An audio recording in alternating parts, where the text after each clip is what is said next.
प्रथम पाठ सुभाषितानि। गुणागुणिकेषु गुणा भवन्ति ते निर्गुणं प्राप्य भवन्ति दोषाः। सुस्वादुतोयाः प्रभवन्ति नद्यः समुद्रम आसाद्य भवन्ति अप्याः। अर्थात गुण गुणी व्यक्ति के पास रहते हैं तो वे गुण ही होते हैं। वे गुण निर्गुण व्यक्ति के पास जाकर दोष बन जाते हैं। जैसे नदियाँ स्वादिष्ट जल से युक्त निकलती है, परंतु समुद्र में जाकर वे पीने योग्य नहीं रहती है। साहित्य संगीत कला विहीनः साक्षात् पशुः पुच्छ विषाणहीनः।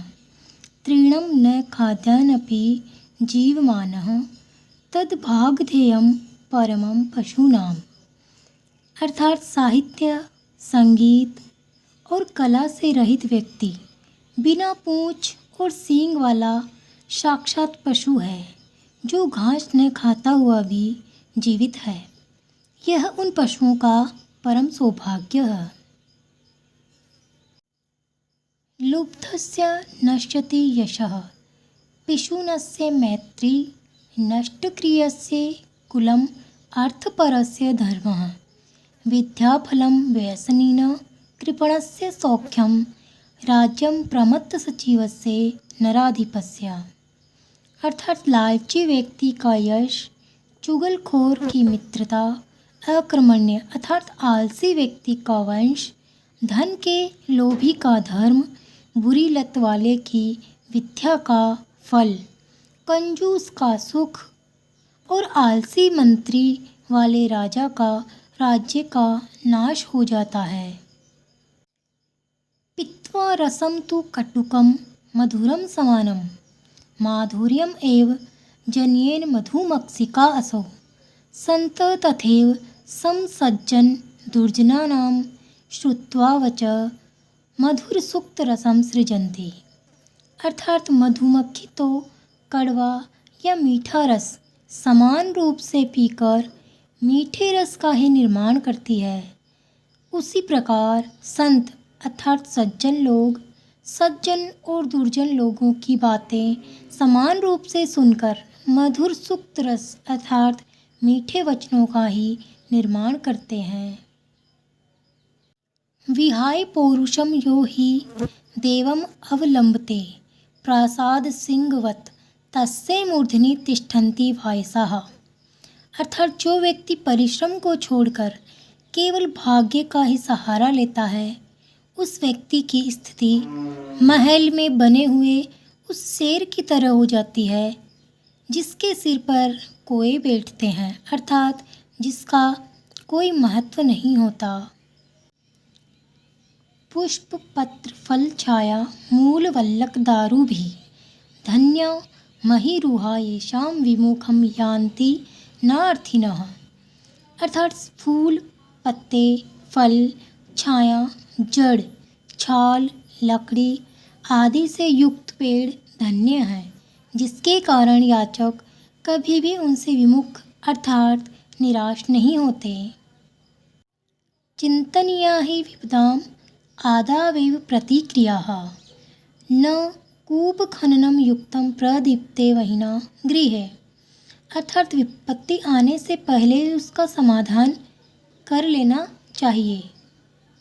विपत्ति आने के बाद उसका समाधान ढूंढना उतना ही अनुचित है जितना कि आग लग जाने के पश्चात घर में कुआं खोदना अनुचित होता है। अभ्यास। पाठे दत्तानां पद्यानां श्लोकानां सस्वरं वाचनं कुरुत।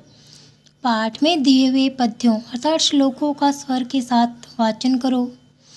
उत्तर। छात्र स्वयं वचनम कुरु अर्थात छात्र स्वयं इसका वाचन करे या इनको बोले। दूसरा प्रश्न है श्लोकांशेषु रिक्त स्थानानि पूरयत। श्लोक के अंशों में रिक्त स्थान भरिए या पूरा कीजिए। तो पहला प्रश्न है समुद्रम आसाद्य। तो ये लाइन कंप्लीट करने के लिए यहाँ पे लिखेंगे भवन्ति अप्याः। यहाँ पे है वचः मधुर सुक्त रसम सृजन्ति। तो यहाँ खाली जगह में हो जाएगा श्रुत्वाः। श्रुत्वा वचः मधुर सुक्त रसम सृजन्ति। तद्भाग अधेयम, खाली जगह यहाँ पे हो जाएगा परमम पशूनाम। विद्याफलम, यहाँ पे खाली जगह में हो जाएगा विद्याफलम व्यसनीनः कृपणस्य सौख्यम। पौरुषम विहाय देवम अवलंबते, चिंतनीया हि विपदाम आदावेव प्रतिक्रियाः। तीसरा प्रश्न है प्रश्नानाम उत्तरम एक पदेन लिखत। प्रश्नों का उत्तर एक पद में लिखिए। व्यसनीनः अर्थात पूरी लत वाले व्यक्ति का किम नश्यति, क्या नष्ट हो जाता है। विद्या फलम, विद्या का फल। कस्य यश नश्यति, किसका यश नष्ट हो जाता है, अर्थात किस व्यक्ति की प्रसिद्धि नष्ट हो जाती है। तो उत्तर हो जाएगा लुब्धस्य अर्थात लोभी व्यक्ति की। मधुमक्षिका किम जनयति, मधुमक्षिका अर्थात मधुमक्खी, किम अर्थात क्या, जनयति बनाती है या निर्माण करती है। माधुर्यम अर्थात शहद। मधुर सुक्त रस के सृजंती, अर्थात मीठे सुक्त रसों, जो रस होता है उसका सृजन कौन करता है या किसके द्वारा किया जाता है। उत्तर हो जाएगा संतः अर्थात संत या सज्जन लोगों के द्वारा। अर्थिन केभ्य विमुखा न यान्ति, अर्थात जो याचक होता है वो किसके द्वारा या किसके प्रति विमुख नहीं हो सकता या विमुख नहीं होता है। महिरुभ्य अर्थात पेड़ों के प्रति। चौथा प्रश्न है अधोलिखित तद्भव शब्दानां कृते पाठात् चित्वा संस्कृत पदानि लिखत। यथा अर्थात जैसे कंजूस ये जो शब्द है इसका तद्भव शब्द हो जाएगा कृपणः। वैसे ही कड़वा का हो जाएगा कटुकम। पूंछ का हो जाएगा पुच्छ। लोभी का हो जाएगा लुब्ध। मधुमक्खी का मधुमक्षिका और तिनका का तृणम। पांचवा प्रश्न है अधोलिखितेषु वाक्येषु कृत्रिपदम क्रियापदम च चित्वा लिखत। जो नीचे लिखे हुए वाक्य हैं उनमें कृत्रिपद अर्थात कर्तापद और क्रियापद चुनकर लिखना है। जैसे वाक्य हैं संतः मधुर सुक्त रसम सृजन्ति, इसमें संतः शब्द कर्ता हो गया और सृजन्ति क्रिया हो गया। वैसे ही निर्गुणम प्राप्य भवन्ति दोषाः, यहाँ पे दोषाः शब्द कर्ता हो जाएगा और भवन्ति क्रिया हो जाएगा। गुणगेषु गुणाः भवन्ति, इस वाक्य में गुणाः जो शब्द है वो कर्ता हो जाएगा और भवन्ति क्रिया हो जाएगा। मधुमक्षिका माधुर्यम जनयेत, यहाँ मधुमक्षिका कर्ता हो जाएगा और जनयेत क्रिया हो जाएगा। पिशूनस्य मैत्री यश नश्यति, अर्थात मैत्री जो शब्द है यहाँ पे कर्ता हो जाएगा और नश्यति क्रिया हो जाएगा। नद्ये समुद्रम आसादे अपया भवन्ति, यहाँ पे नद्ये अर्थात नदियाँ कर्ता हो जाएगा और भवन्ति अर्थात होती है ये क्रिया हो जाएगी। छठा प्रश्न है रेखांकित पदानि आधृत्य प्रश्न निर्माणम कुरुत। नीचे हुए जो रेखांकित पद है शब्द है उन पदों को आधार मान करके प्रश्न निर्माण अर्थात प्रश्न बनाना है। तो पहला हो गया गुणाः गुणगेषु गुणाः भवन्ति, अर्थात गुणवान व्यक्तियों में होते हैं तो वो गुण कहलाते हैं या गुण ही होते हैं। तो यहाँ पे गुणाः जो शब्द है यहाँ पे के हो जाएगा। के गुणगेषु गुणा भवन्ति, कौन गुणी जो गुण है कौन गुणवान होता है।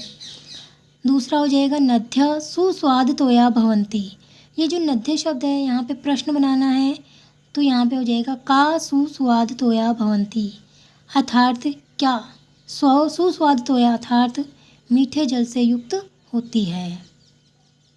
तीसरा प्रश्न है लुब्धस्य यश नश्यति, अर्थात लोभी व्यक्ति का यश नष्ट हो जाता है। लुब्धस्य इस शब्द से प्रश्न बनाना है तो ये बन जाएगा कस्य यश नश्यति, किसका यश नष्ट हो जाता है।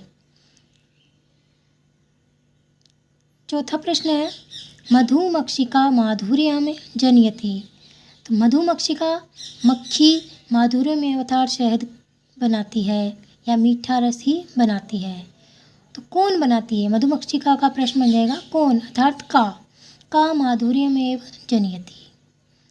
नेक्स्ट है तस्य मूर्धनि तिष्ठन्ति वायसाः, अर्थात उसकी कलंकी पे या उसके सिर पर तिष्ठन्ति बैठते हैं वायसा अर्थात कोए।